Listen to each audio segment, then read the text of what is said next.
Driver, गाड़ी निकालो। जी ma'am. एक सेकंड, तुम कौन हो? वो मैडम आज मैं अपने पापा की जगह उनका काम करने के लिए आया हूँ। मेरे पापा की आज अचानक से तबीयत खराब हो गई और उन्होंने कहा कि आपको आज एक इम्पोर्टेंट मीटिंग में कहीं जाना है, तो बस उनकी जगह मैं काम करने के लिए आया हूँ। अगर तू अपने पापा की जगह आया है तो तेरी यूनिफॉर्म कहाँ है? अरे मैडम, आप कैसी बातें कर रही हो? मैंने आपको बताया ना, मेरे पापा की तबीयत खराब हो गई थी तो उनकी जगह आया हूँ काम करने के लिए। मैं यहाँ कोई नौकरी नहीं करता हूँ, मैं तो कहीं और काम करता हूँ, तो इसलिए मैं आज यूनिफॉर्म में नहीं हूँ। और वैसे भी पापा की जो यूनिफॉर्म है वो मुझे कैसे फिट आएगी मैम? जो मुझे सही लगा वो मैं पहन के आ गया। तुम जैसे गरीबों की ना यही दिक्कत होती है, बहाने चाहिए होते हैं छुट्टी मारने के लिए। तुम्हारे पापा घर पे आराम कर रहे होंगे ये बोल के कि तबीयत खराब है, और तुम्हें यहाँ भेज दिया उनकी जगह, वो भी बिना यूनिफॉर्म के। और एक बात बताओ, अरे बिना यूनिफॉर्म के कौन आता है? तुम जैसे गरीबों को ना अच्छे से पता है कब और कौन सा बहाना मारना है। और तुम्हारे पापा तो बहुत चालाक है, उन्हें तो हर दिन छुट्टी चाहिए होती है और नया बहाना तैयार रहता है उनके लिए। जैसे आज छुट्टी मार ली, कल और बहाना मिल जाएगा उन्हें। एक बात बताओ, तुम लोगों को काम करना है या नहीं करना? सैलरी तुम्हें टाइम पे चाहिए पर। अरे नहीं मैडम, आप कुछ भी क्यों बोले जा रहे हो?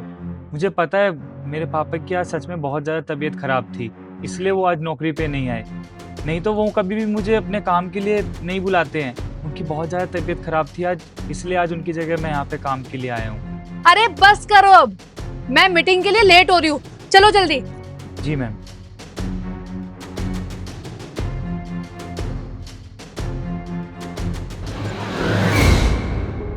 ये लीजिए मैडम, आगे आपकी लोकेशन। सुन, मेरी एक इम्पोर्टेंट मीटिंग है, कहीं चला मत जाइयो, कहीं सिगरेट पीने चला जाए। और हाँ, अगर चला गया ना तो मैं तेरे बाप को धक्के मार के नौकरी से निकाल दूंगी। जी मैडम, मैं कहीं नहीं जाऊँगा।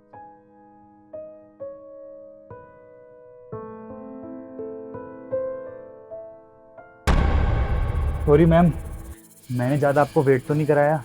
अबे तू पागल हो गया है क्या? बॉस की सीट पे क्या कर रहा है?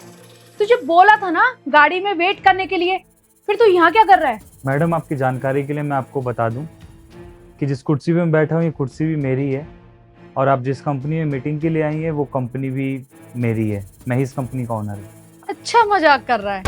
एक ड्राइवर का बेटा इतनी बड़ी कंपनी का मालिक? अरे मैडम, मैं कोई मजाक नहीं कर रहा हूँ, मैं ही इस कंपनी का मालिक हूँ।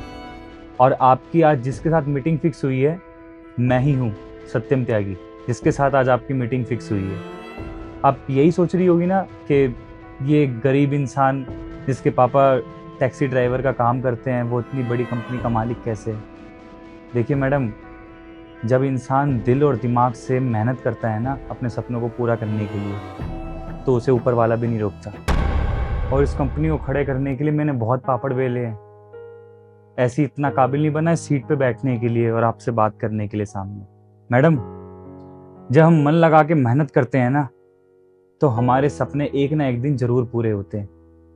उसका उदाहरण मैं ही हूँ। अगर आप इतनी बड़ी कंपनी के मालिक हैं तो आपके पापा ड्राइवर क्यों हैं? और आज आप ड्राइवर बनकर क्यों आए थे? क्योंकि मैडम, मैं अपने पापा के काम की इज्जत करता हूँ। मेरे पापा पिछले 20 साल से ड्राइवर की जॉब कर रहे हैं आपके घर पे। वो बड़े ही खुददार आदमी हैं। उन्हें मैंने कम से कम भी नहीं तो 10 बार कहा होगा, पापा आप अब ड्राइवर की जॉब छोड़ दो, क्योंकि मैं भी अब कमाने लगा हूँ, मेरी भी खुद की कंपनी है। लेकिन पापा कहते हैं कि जिस जॉब से मैंने तुझे पाल पोस के इतना बड़ा कर दिया तो मैं उसे कैसे छोड़ सकता हूँ। इसलिए मैडम, मैं उनके काम की दिल से इज्जत करता हूँ। और आज मुझे पता भी नहीं था कि मेरी मीटिंग आपके साथ फिक्स होगी। वो तो मैं जब अपने ऑफिस आया तो मेरे एम्प्लॉयज़ ने बताया कि आपके साथ मेरी मीटिंग फिक्स हुई है। मैडम, जैसे मेरे पापा मेरे काम की इज्जत करते हैं, ठीक वैसे ही मैं भी अपने पापा के काम की इज्जत करता हूँ। वो बड़े ही खुददार आदमी हैं। और हाँ मैडम, मैं आपसे एक बात ज़रूर कहना चाहूँगा, हमें कभी भी किसी इंसान के ओहदे, उसके कपड़े देखकर उसे कभी जज नहीं करना चाहिए। सबको एक समान देखना चाहिए और उसकी इज्जत करनी चाहिए। I am really sorry sir, मुझे नहीं पता था, मैंने अनजाने में आपको पता नहीं क्या क्या बोल दिया। आज आपने मुझे बहुत बड़ी सीख दी है, मैं बहुत बड़ी गलती करती हूँ। मैं किसी के काम से, किसी के ओहदे से उसे जज करने लग जाती हूँ, जो कि मुझे नहीं करना चाहिए। सर, मेरी इस गलती की वजह से आप मेरा प्रोजेक्ट तो कैंसिल नहीं करेंगे ना? अरे नहीं नहीं मैडम, आपको गलतफहमी हो रही है, मैं ऐसा इंसान नहीं हूँ। अगर आप इस प्रोजेक्ट के काबिल होंगी तो ये प्रोजेक्ट आपको ही मिलेगा। आप इस बात की बिल्कुल भी चिंता ना करें। आप बस मुझे अपनी एक बार फाइल दिखा दो, मैं चेक कर लूँगा।